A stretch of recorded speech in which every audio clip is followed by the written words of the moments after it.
Welcome to the Board Game Marketing Podcast. Let's cue the intro.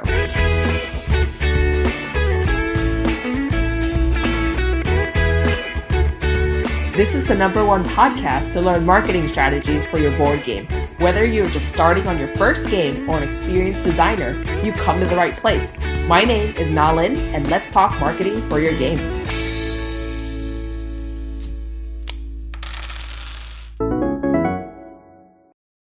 Hi, everyone. Welcome to the Board Game Marketing Podcast. Today, we are lucky to have Ando on the show, and I'm really excited for everything that he has to share with us today. So, Ando, welcome to the show.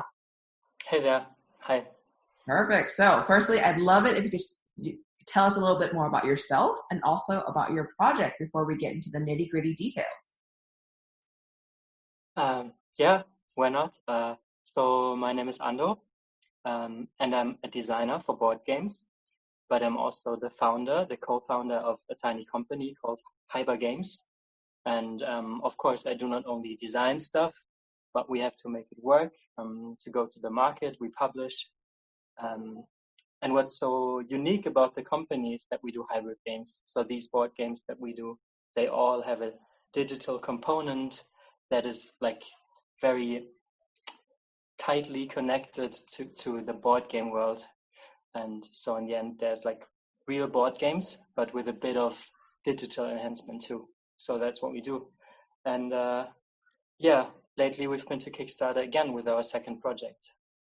Perfect. Can you tell us a little bit more about Houston We Have a Dolphin?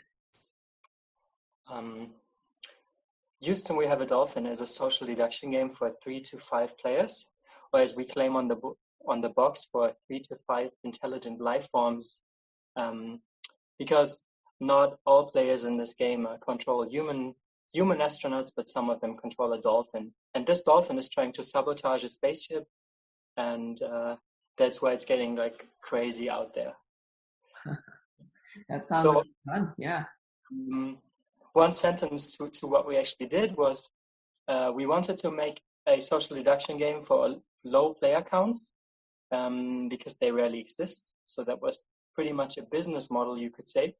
And therefore, we try to use the smartphone as some kind of black box. So the smartphone is the spaceship, and the spaceship will receive like input basically by everyone and then filter it and give a result to everyone. So it's kind of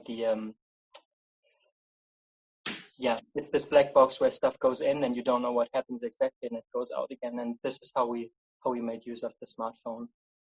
Oh, that's really cool. How did you go about, marketing for the pre-launch stage of the campaign, especially with this digital component too? A lot of games don't have like a digital component yet.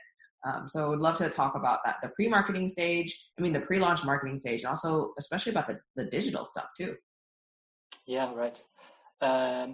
So I would say, because we are quite a young company and like we have 4 people, and one of them is over 30 and the rest is under 30. So we are all kind of, as you say, digital natives. So we are just by default very active on social media, and it doesn't feel like a challenge to do so. And also we have 2 programmers on board. So having a convenient website, having apps and stuff to us is part of the game anyways. And it doesn't all feel like artificial advertisement, but yeah, we want to present ourselves to the world, and of course a website is great for doing that, and of course Instagram is great for doing that. And what's especially neat is that we have players that played our last game and they installed an app and they have it on their phone, and to gain some services as to save your game in the cloud and stuff, you will leave your email, and then we can ask them if they want to join our newsletter too. So every customer of our product will be faced with the decision of joining our newsletter or not. So that's quite a great base, a great foundation for having a relatively strong newsletter just by the numbers. That's brilliant. Yeah, because with people who play your game and have to install the app they clearly already like the game, like what you guys are creating, and it's, I guess, less of a difficult ask them to join the newsletter. So from that, do you have some numbers of what types of newsletter joining you're seeing, like a percentage, things like that? Yeah, I just checked that just shortly before you were calling me.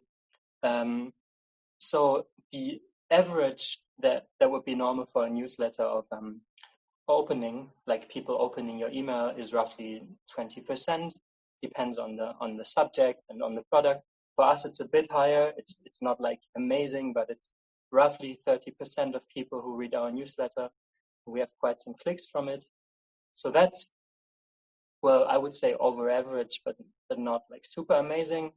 But yeah, we do put a lot of effort into making a funny and great newsletter that sounds more like a friend is telling you about what he lately did. So it's also containing stories from the office, and it must contain some jokes and it's in some ways witty and contain a language that we would like to read in a newsletter too.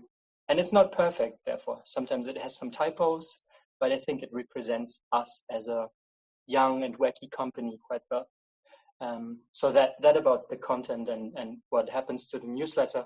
But yeah, what's the more interesting number maybe is just the sheer size of the newsletter, which is over 3,000 joint members on the German side, because we are a German company, but also roughly 1,000 in the English-speaking community. So we do a bilingual newsletter, so to speak.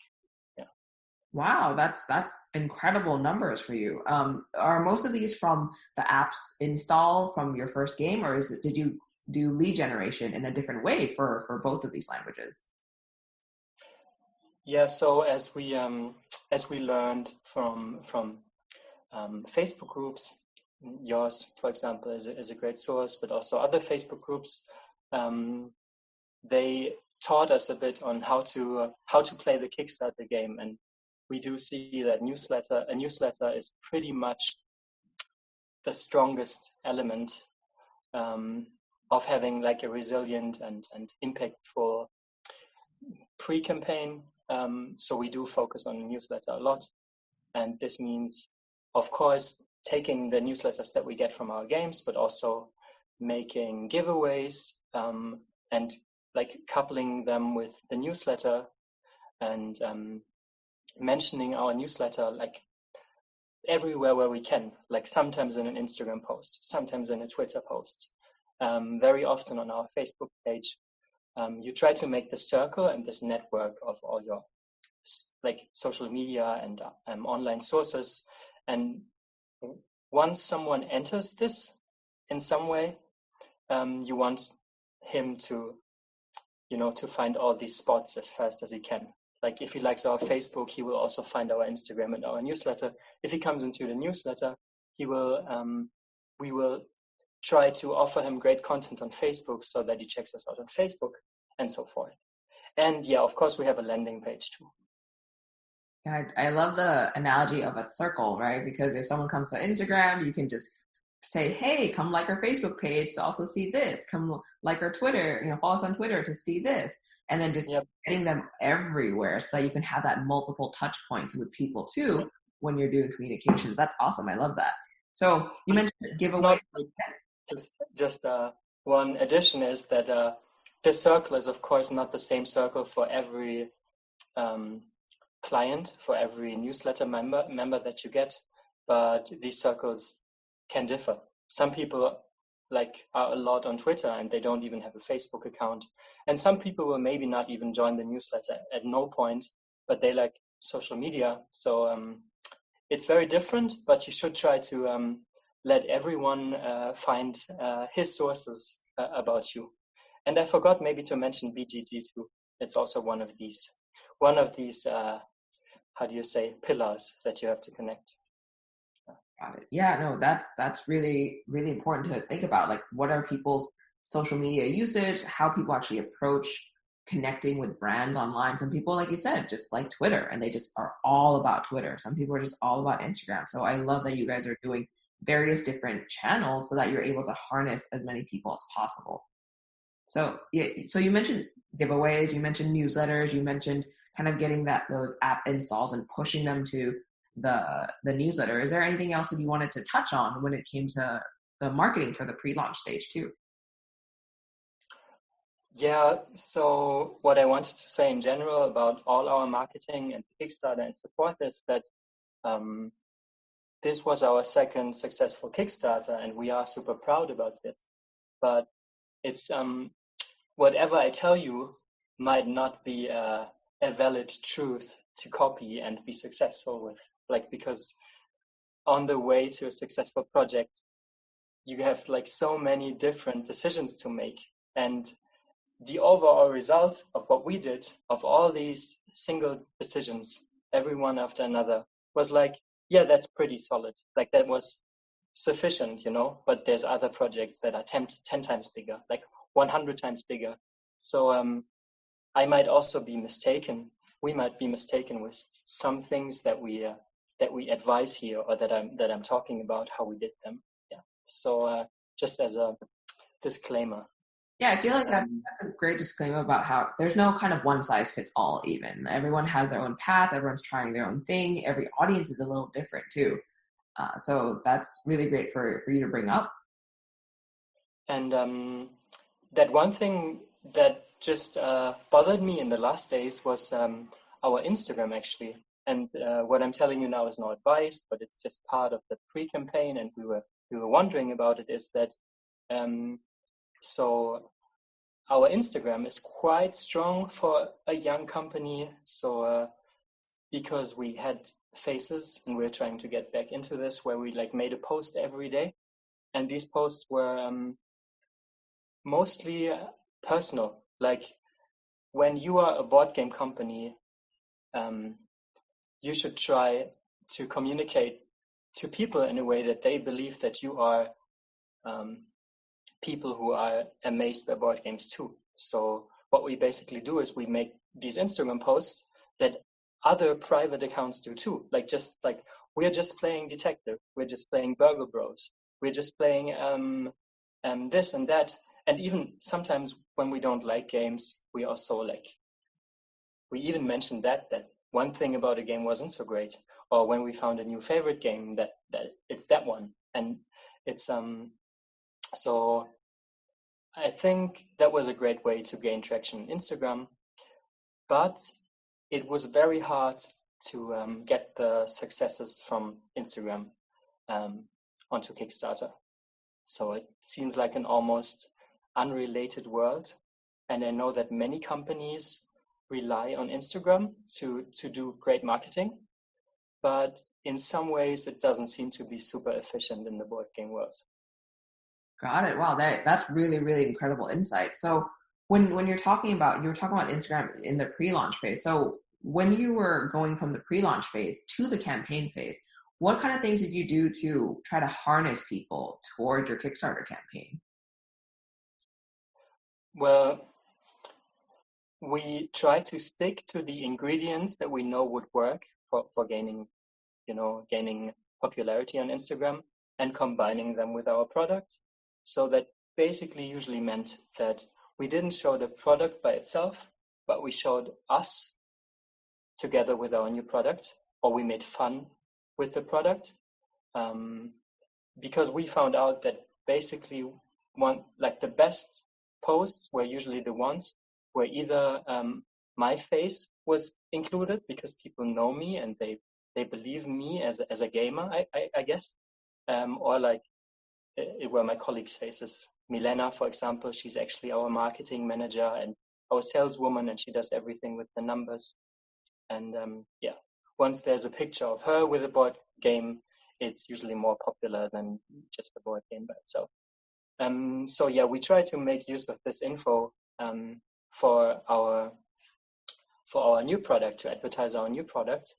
And to be honest, whenever we just try to show great images, great marketing material in a more traditional sense, then we didn't get as many likes. And it felt like, okay, these people that are on Instagram, they are there to see us. They are not really ready to be presented a product and being asked to buy it or to it didn't work. It didn't work like that. And I don't know yet what we are learning from this for our next project. So should we skip Instagram altogether because these likes and all these followers are like wasted, or aren't they? Or how can we make how can we make this whole Instagram world more efficient? I don't know yet. We have to find out. Yeah, it really speaks to how Instagram and like a lot of social media is, again, just social in nature, how your faces were working really well rather than just like a product image, since everyone's kind of browsing and kind of looking and finding things that their friends are doing or brands that they like are doing rather than, trying to be sold a product. So I think that coupled with your strategy of trying to push people to your newsletter does a really good balance, because on one hand, you're getting that reach with all your very personal posts. And also, on the other hand, being able to get the action takers on your newsletter too. Yeah, that's true. Thanks. Yeah. So with that said, on launch day, can you tell us more about what happened for you guys on launch day? I know it's a very crazy time for every creator on Kickstarter. So yeah, launch day. I feel like there's this gap when I try to think about launch day. I start immediately thinking about the days prior to launch day, because you have these newsletter guys and you tell them that you have that Kickstarter and that there's a launch date, and you tell these people on Instagram that you have a launch date and that this title that you were trying to make tasty for them, it's going to have a launch date and it's going to be on this website Kickstarter, and somehow you have to be as efficient as possible in pulling every one of these interested people on this external website. And especially us in Germany, we have even some people who might be interested in our product, but they are not from Kickstarter originally. Like, yet they are not used to this platform, and they don't even like English-speaking platforms. Kickstarter is not very good with foreign languages. You cannot even change the language, which might seem totally normal for an American. He wouldn't even recognize, but for a European customer, that's usually not so nice. So we tried to use the Kickstarter tool that means notify, or like we try to bring as many people on our pre-launch page as possible, and that's great because you can bring people onto this Kickstarter platform even before you had your launch date. And so we collected a few hundred people who were ready to be notified when the project launched.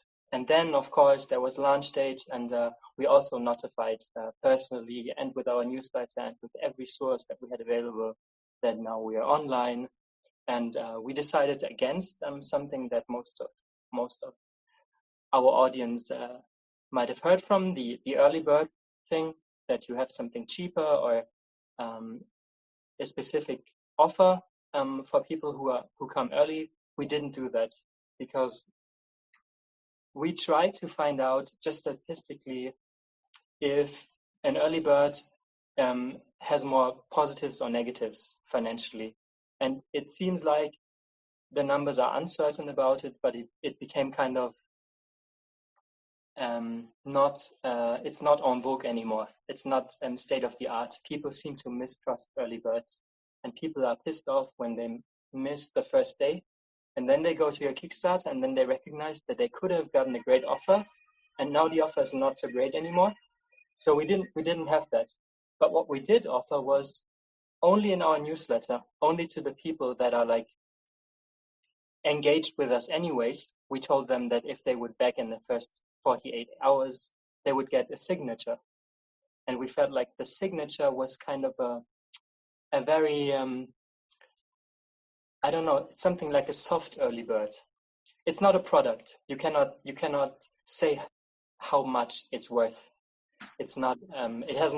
It's not going to be produced. It's not something that anyone could ever expect to get. So we decided that this would be something very personal, and it would cheer people up. But yeah, so this is what we did. We offered everyone a signature within the first 48 hours, but it didn't appear on the Kickstarter page, but just It was just a promise in our newsletter.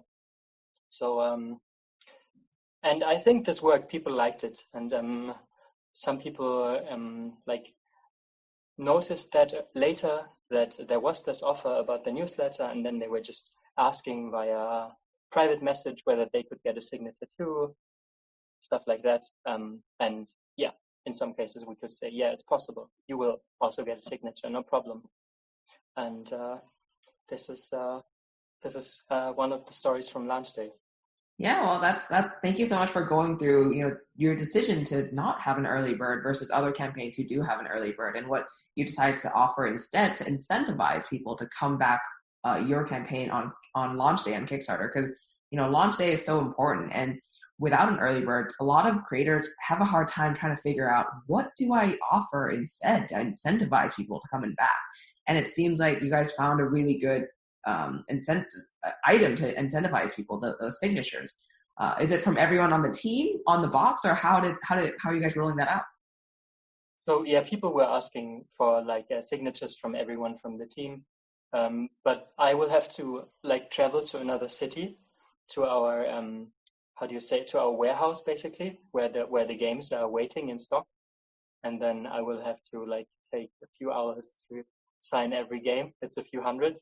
And so we decided to just let me do that and not everyone.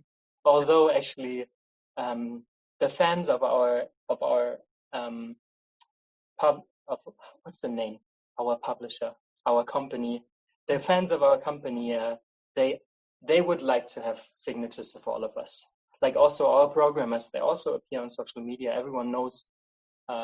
People tend to get to know us, and when we're on fairs, we are also all there usually, and we usually also sign all together.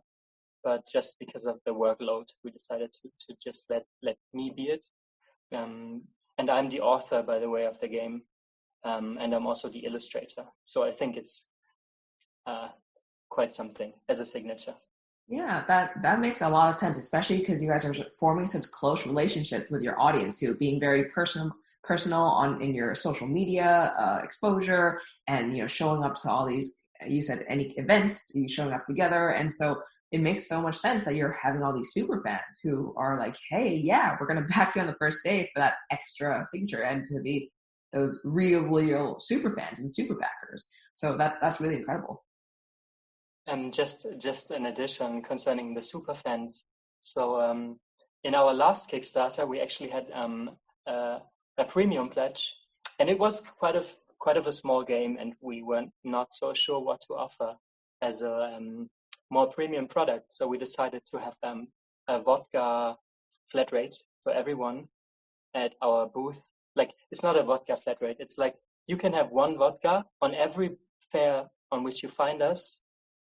For as long as the company is. So we will bring vodka on every fair. And I don't think it's exactly Kickstarter legal, but it was our very first small project. And yeah, there's people coming back to us. People remember that, and they come back to our booth, and they will just say, hey, I backed your premium Kickstarter product back then. Do you have some vodka? And we say, yeah, of course. And then we drink together. So we really try to be as close to other gamers as possible. Yeah, that's an incredible way to really remain connected, even from your first campaign. Maybe 5 campaigns from now, someone who backed your first campaign probably still going to be like, "Hey, we backed your first campaign too, and we're backing your 7th one." That's really incredible. So now that we're kind of through the launch day, can you tell us more about what kind of marketing you did during the campaign? Because a lot of people are worried about the mid-campaign slowdown, and they're not really sure what to expect. Can you talk to us more about that? Yeah, maybe let's face the midterm slowdown first. So I do think that the slowdown in the middle of the project is a real thing, and it can be slowed down in some ways.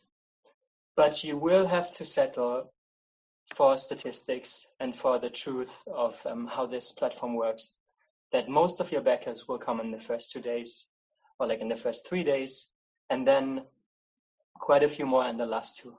And everything else in between is, I think it's not very easily changeable. And unless you have like a multi-million project, or like at least like a very successful project, a very, very, very successful project, you will have that slowdown in the middle, and it's totally okay. And the most important thing about it is to not be depressed about it, and to see the gains that you got in the first 3 days, and to expect that at least half of that is going to return again, like plus 50% in the last days. And the middle is weak anyways. You can make some bucks more, some bucks less, but I never considered it to be like a super important strategy to focus on the midterm campaign. But maybe I might be mistaken. As I said, you have to make so many decisions. But in this very case, I think I would focus on the campaign in general. Yeah. But of course, a good campaign has stuff to reveal almost every day.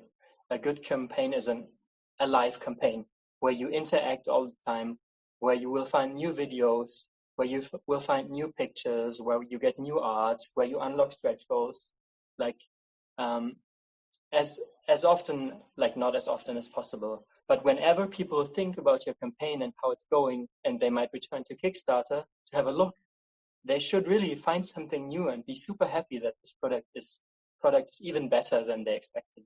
So I think once you do this, your mid-campaign won't be like super bad, and but especially in the very end, many people are going to decide for you.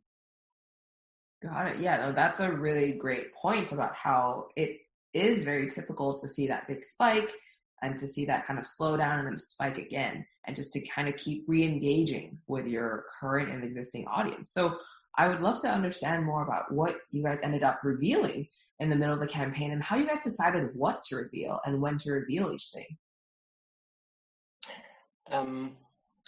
So obviously we had stretch goals. We didn't have too many of them, but that was mostly like we tried to keep the campaign quite simple. So we didn't have like 20 or 30 stretch goals or something like that, but we had like roughly 7 stretch goals pre-prepared, maybe 8, maybe 9, depending on how the funding would go. And something that you might not have heard, like you, Nalin, you might have heard that. I'm quite sure, but as you, the listener, what you might not have heard is that you don't decide. You must like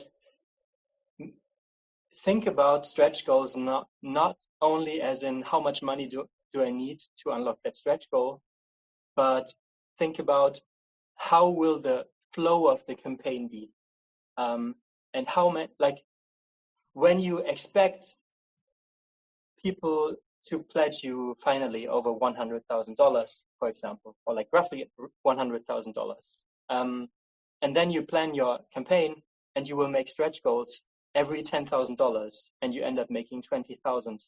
You will only unlock one stretch goal, and that might be like well calculated, and it might be the best product for that price tag, but for the flow of the campaign, this is not good. You don't want to just unlock one stretch goal. You want people to unlock stretch goals every other day or so. Some people might argue that you should unlock a stretch goal every day. I'm not quite sure about how often, but you want to have a rhythm, and you want people to, when they return, find that they got something new, and to have something to fight for at almost all times. Yeah, we can make another something, even like on the last day. Like the last day should, in the best case, also unlock a stretch goal.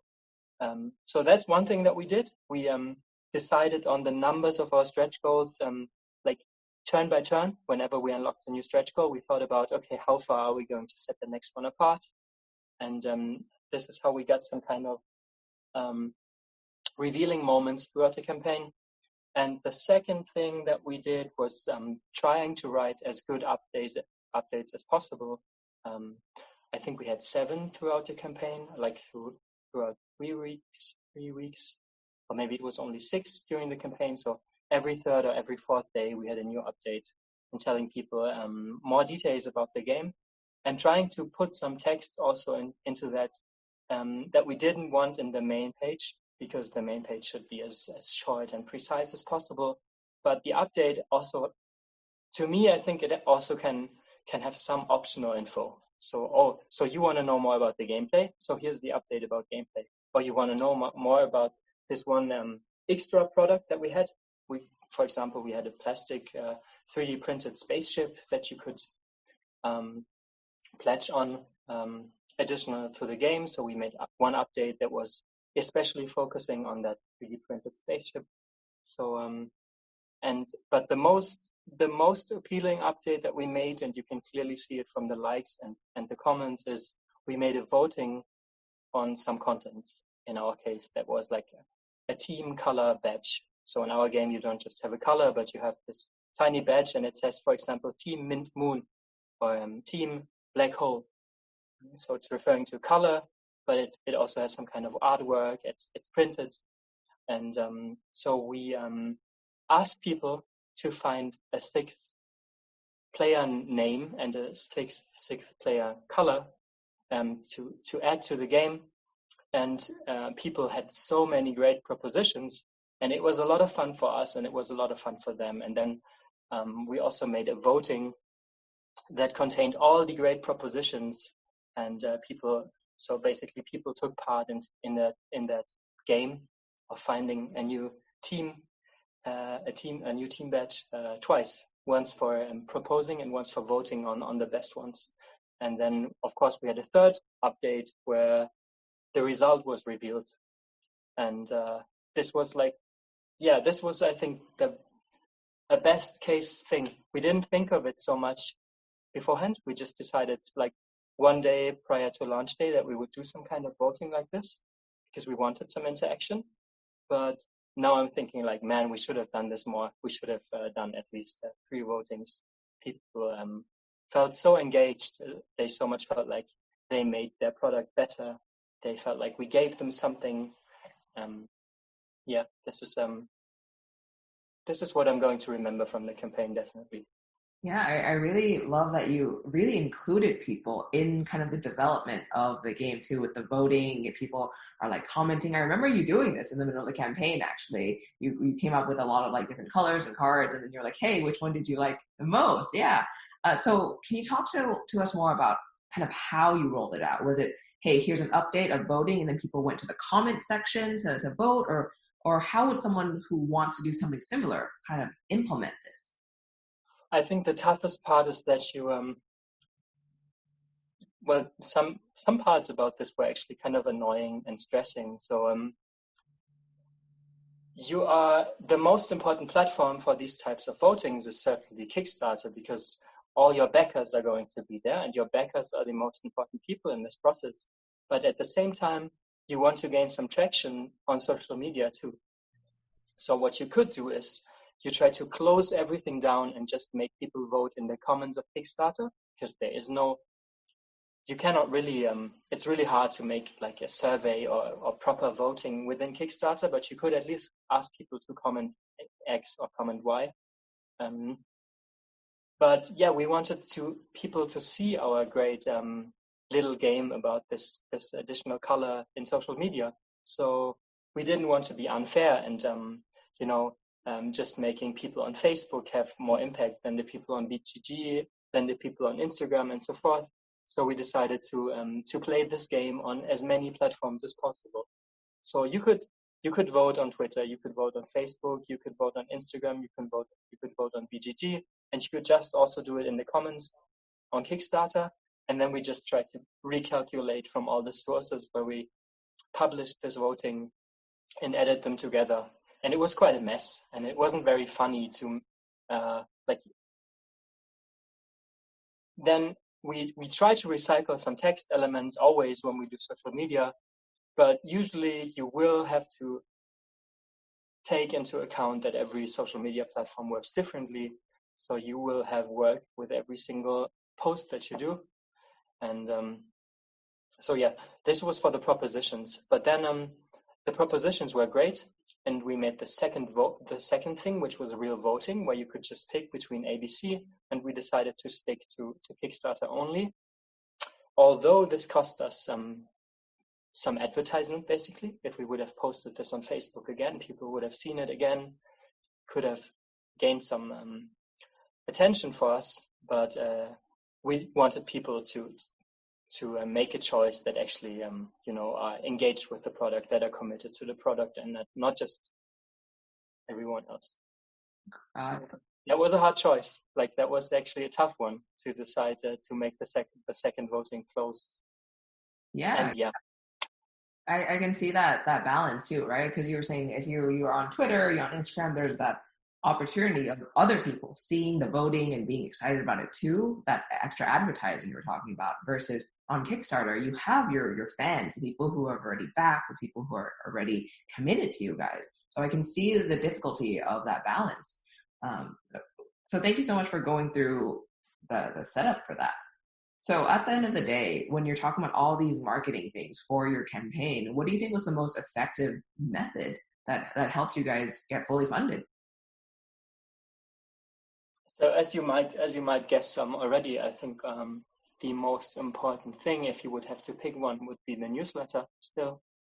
And then like getting people into the newsletter, sending them on the pre-launch page, and then letting them help you to gain the first money. And the second, would you say your question was that you would want to ask for the most important social media, or something else? Could it be something else then? Yeah, whichever you think is worth talking about for people who are just new to this. Okay, so if you would have to like remember, I don't know, I might regret saying that, but yeah, I'm giving it a try. If I would want people to remember like 2 words from this podcast, from this episode, I would say it's newsletter, and second would be day one. So we didn't talk much about how important day one is, but I do think that it's day one defines by like a very, very very big piece. It decides upon the fate of your campaign. Day one is everything. When day one is going well, you will have like multiplied. It's like a backer on day one is not just the pledge that he gives you, but he's so many times more, because for every backer that you have on day one, you have a very high potential to gain some new backers during the campaign. Once they see that your campaign is successful, they will be so much more likely to back your project, and it will be shown to so many more people because of the Kickstarter algorithms and so forth. So yeah, if people would ask me whether they should focus more on day one or like working on having a great campaign throughout, like a great process of campaign, I would say day one is still more important than having great updates or something. Got it. Well, thank you so much for going through that. Day one definitely is so incredibly important, just like you said, and harnessing all the people you did with your newsletter and your social presence really, really helped you guys, reach your goals. So thank you so much for talking about that.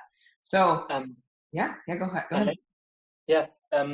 So actually our day one wasn't so great, and that was like, I'm not like 100% happy with how the campaign turned out, to be honest. And like, it wasn't bad. Like I'm happy, but there were some things prior to day one that didn't work out as planned. And if they would have, the project might have been more successful. And one of these things was that our prototypes that we wanted to send to influencers, they were quite delayed. And it wasn't anyone's fault, but it was our own fault.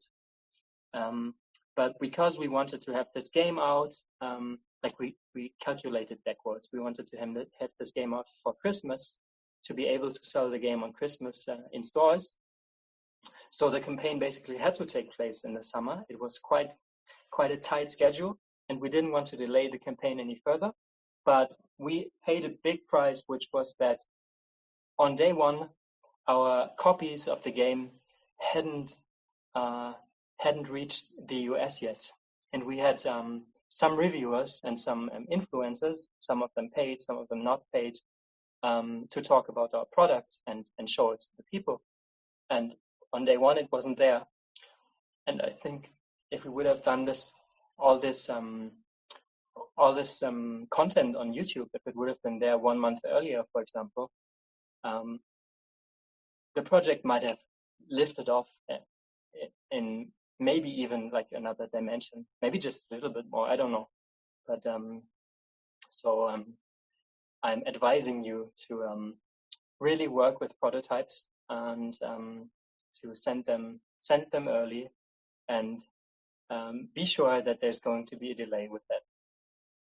Yeah, that's really, really great advice, because a lot of people who have a campaign launching soon, they're already reaching out and they're like, hey, Nalin, I have a campaign launching in a few weeks. Where should I send my prototypes? And you're absolutely right. Plan that early, because a lot of your viewers have their schedules filled out too. So this is great advice. Thank you so much for pointing that out. You're welcome. So if people or listeners want to learn more about you, the publishing company, or the game, where should they go? Well, the easiest way to get first contact would be hybr.co, which is hybr.co. But if you want to if you want to talk to us, it might be easier if you just look for Hybr on Twitter or look for Hybr on Facebook. And I'm around on Facebook a lot with my name, Andreas Wilde. So if you have like a personal question, if you would want advice, or I don't know, especially stuff like hybrid stuff, I would say we're experts on this. Feel free to message me always, or tag me in the Facebook group that Nalin is leading. Yeah, it would also be a way. Perfect. Well, thank you so much for coming on the show and sharing all these insights about the campaign and about marketing. I know that everyone's going to really love what you have to say and get a lot of really, really great insights and takeaways from the conversation. Yeah, thank you. Thanks for listening to this episode of the Board Game Marketing Podcast. For daily tips and advice, find us in the Board Game Marketing group on Facebook. See you next week.